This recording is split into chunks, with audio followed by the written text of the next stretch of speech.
राजस्थान से आज की सबसे बड़ी अपडेट सामने आई है और जिन बातों का आप इंतजार कर रहे थे उन पर सरकार ने साफ संकेत दे दिए हैं।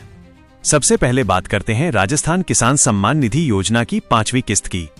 मुख्यमंत्री भजनलाल शर्मा ने अपने भाषण में कहा है कि चौथी किस्त की तरह ही 5वीं किस्त भी समय पर किसानों के खातों में भेजी जाएगी। 2024 की किस्त दिसंबर में आई थी और 2025 की पहली किस्त अक्टूबर में ट्रांसफर कर दी गई थी, इसलिए अब अगली किस्त दिसंबर 2025 में आने की पूरी संभावना है। किसानों के लिए ये राहत की खबर है, खासकर उन इलाकों में जहां लगातार बारिश और बाढ़ के कारण फसलों को नुकसान हुआ है।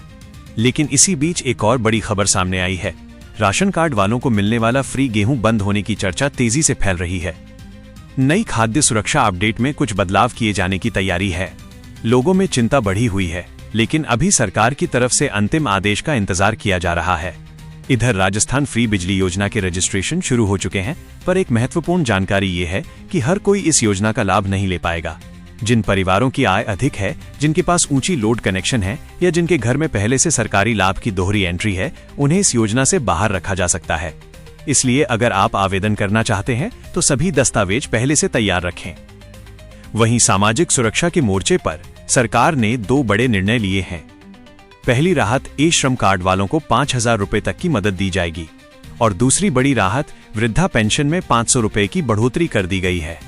बुजुर्गों के लिए ये बड़ा कदम माना जाता है। इस बीच मौसम ने राजस्थान में फिर से परेशानी खड़ी कर दी है। जयपुर, कोटा, उदयपुर और दक्षिणी जिलों में भारी बारिश के कारण रेड अलर्ट जारी किया गया है। कई गांवों में पानी भर गया है, खेतों में फसलें डूब चुकी हैं। जवाई बांध के 8 गेट खोल दिए गए हैं, जिससे नीचे की तरफ बाढ़ का खतरा और बढ़ गया है। प्रशासन पूरी तरह सतर्क है और लोगों से सावधानी बरतने की अपील की गई है। इसी बीच 2 घटनाएं और सामने आई हैं।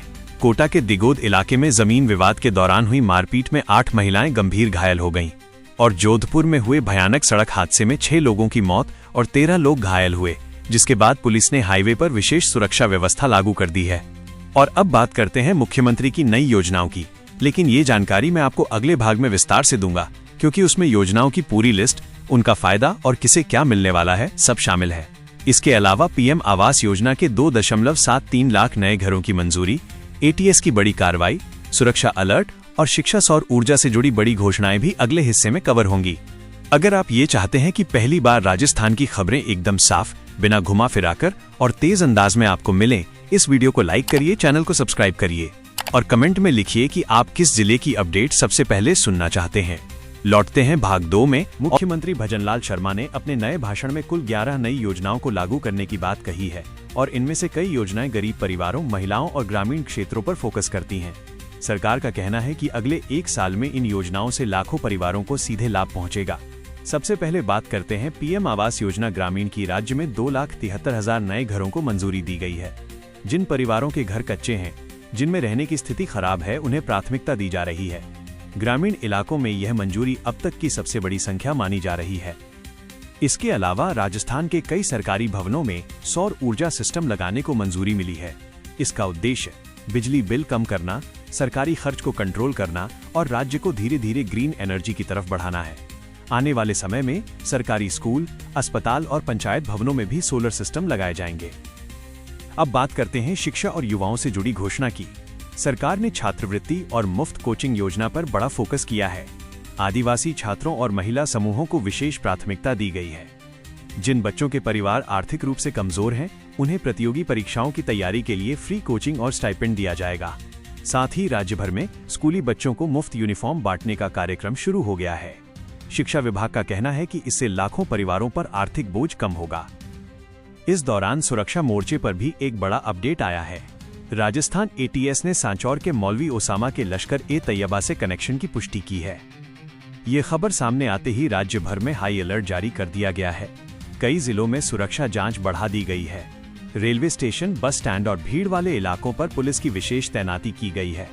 इधर अजमेर और पाली में पुलिस द्वारा चलाए गए स्पेशल ऑपरेशन के दौरान कई अपराधियों को गिरफ्तार किया गया है।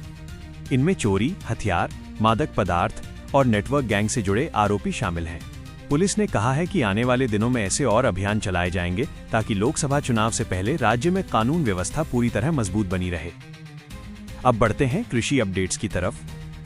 8 जिलों के किसानों को नई कृषि उत्पादकता योजना का सीधा लाभ देने की शुरुआत हो चुकी है। इस योजना के तहत किसानों को वैज्ञानिक खेती, बीज सुधार और आधुनिक उपकरणों की सब्सिडी दी जाएगी।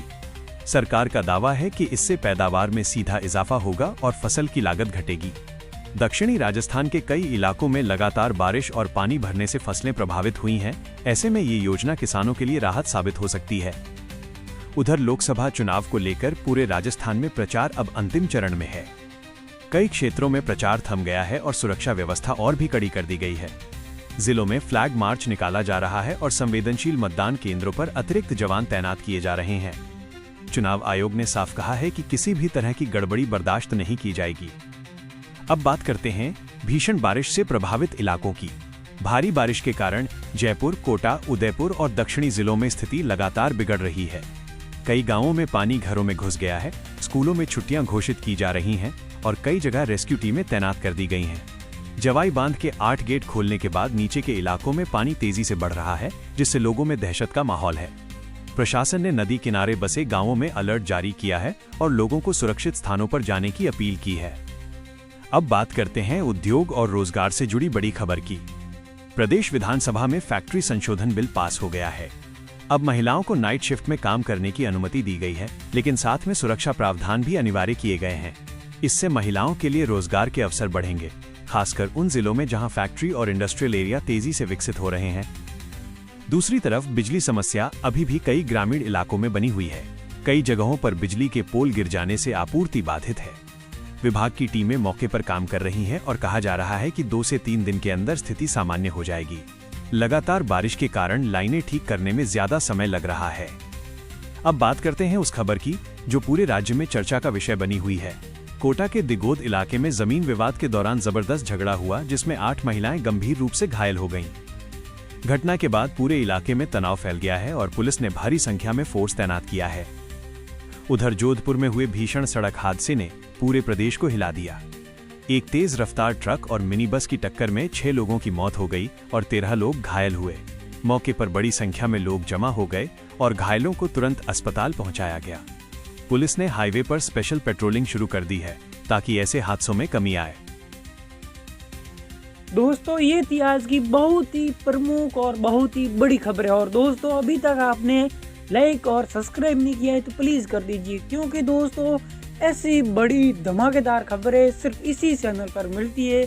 मैं बहुत ही रिसर्च करके आपके लिए जो इम्पोर्टेंट, बहुत ही आपके जानने योग्य खबरें हैं वही लाता हूँ। इसीलिए मैं बोल रहा हूँ लाइक और सब्सक्राइब जरूर से कर देना। और दोस्तों, मैं आपको मिलता हूँ कल और बड़ी धमाकेदार खबरों के लिए। तो दोस्तों, आज के लिए इतना ही।